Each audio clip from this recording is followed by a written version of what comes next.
quick recap on how honey is made.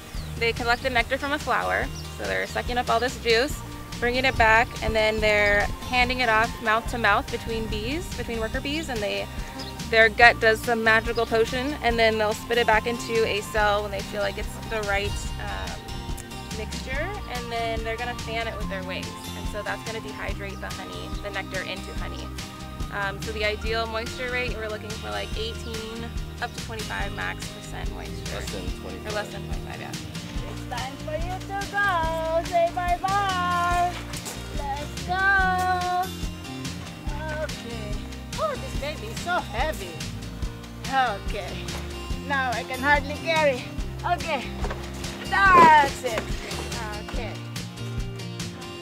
We did not intend to do the business, but since we have we can harvest the crops because of the bees pollinating the crops now, not him anymore.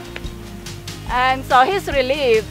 But then added bonus is that we can have honey every morning for coffee, and we can give away to friends and relatives.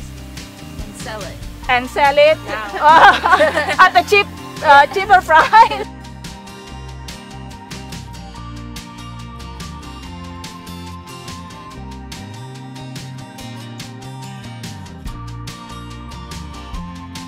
And then we realized like this is really good honey and it tastes way better than everybody else's. This is special.